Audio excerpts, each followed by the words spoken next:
Assalamualaikum, perkenalkan nama saya Anissa Yunitiasari, mahasiswi alih kredit Kebidanan Kusuma Husada angkatan 10. Di sini saya akan melakukan edukasi tentang kebutuhan nutrisi selama kehamilan. Terima kasih. Assalamualaikum. Ya, mari silahkan duduk Ibu, silahkan masuk. Ya, terima kasih Bu. Ya, perkenalkan, nama saya Bidan Anissa, bidan jaga pada malam hari ini. Sebelumnya ada yang bisa saya bantu Ibu? Iya Bu, di sini kan saya ini lagi hamil, umur 24 minggu. Tapi kok akhir-akhir ini saya itu sering merasa capek, lelah banget rasanya, itu gimana ya Bu ya? Oh iya. Sebelumnya saya data dulu ya Bu, sama saya periksa dulu ya. Dengan Ibu siapa ini? Ibu Bintang, Umurnya berapa Ibu? 27 tahun. Ini anak pertama ya Bu ya. Umur kehamilannya berapa Ibu? 24 minggu. Tadi di depan sudah diperiksa ya Bu ya.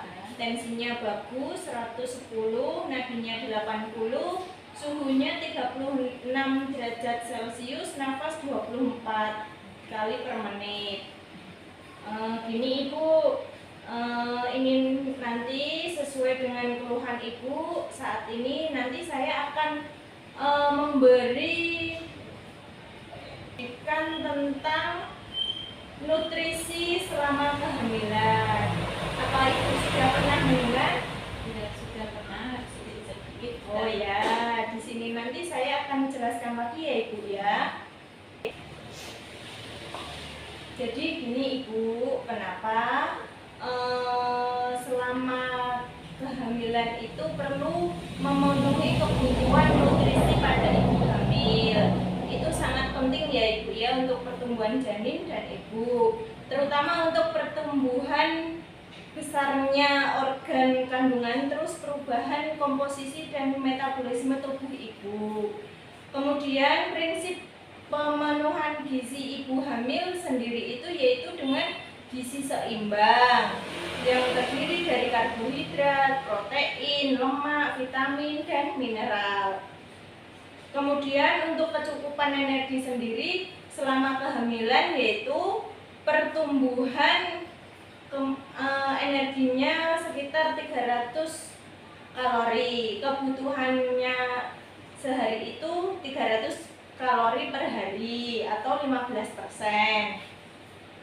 Terutama pada trimester kedua dan ketiga. Trimester kedua yang Ibu alami saat ini ya. Nah, untuk manfaat dari sumber karbohidrat itu sendiri mempunyai manfaat sebagai sumber energi atau kekuatan. Bisa berasal dari gandum, beras, kentang, singkong, ubi jalar, jagung, dan sagu ya. Kemudian untuk sumber protein, protein ini digunakan untuk pertumbuhan dan perkembangan janin, juga pembentukan plasenta dan cairan ketuban. Kemudian jaringan mamai, jaringan rahim, sumber dari makanan itu sendiri terdiri dari daging-dagingan, ikan, telur, susu, tempe. Terus untuk sumber lemak bisa digunakan untuk sumber tenaga pertumbuhan jaringan plasenta juga. Untuk pertumbuhan saraf janin, pertumbuhan jaringan sumber lemak itu bisa berasal dari kacang-kacangan, biji-bijian, serta ikan. Kemudian untuk kebutuhan mineral dan vitamin. Vitamin yang dibutuhkan selama hamil itu vitamin A, vitamin B, vitamin C, dan vitamin D. Jenis mineralnya berasal dari kalsium, fosfor, zat besi, zinc, dan asam folat ya.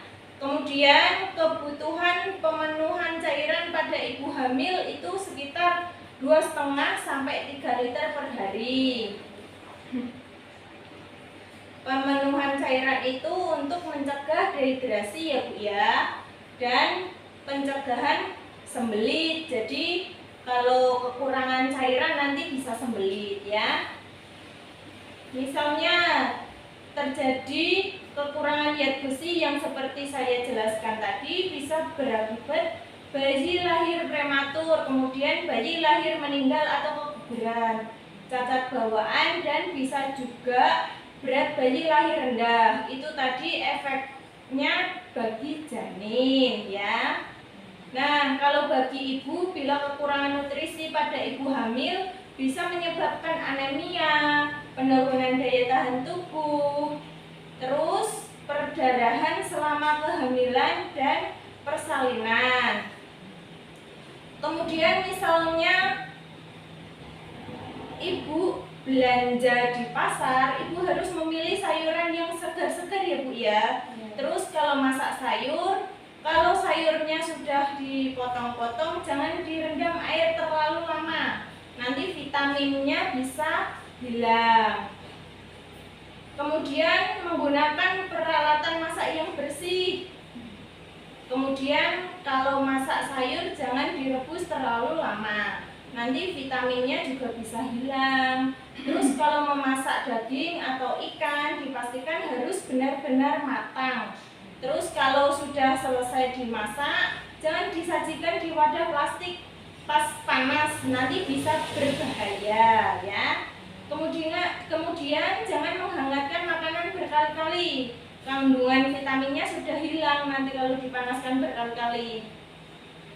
Kadang kan ada ibu hamil yang pantang makanan ya Bu ya. Tidak boleh makan amis-amis, padahal itu yang diperlukan ibu hamil. Kemudian untuk menu makanan sendiri, misalnya ibu sarapan menunya bisa bervariasi, ada nasi, terus ada nasi itu sumber karbohidrat, sayur bayam mengandung vitamin, lauknya protein dan lemak, bisa dari ayam atau telur, buahnya bisa pepaya atau pisang. Oke. Jadi menu yang simple dan mudah saja Bu, dan jangan lupa cukup minum air putih. Oke. Itu tadi informasi yang saya berikan. Apakah Ibu sudah jelas? Sudah jelas ya. Kalau sudah paham ya, nanti semoga Ibu bisa menerapkannya di rumah. Sampai jumpa kontrol berikutnya. Kalau tidak ada keluhan, Ibu bisa kontrol 1 bulan lagi. Oke, saya cukupkan nggih. Ya, terima kasih Bu. Ya, sama-sama. Waalaikumsalam.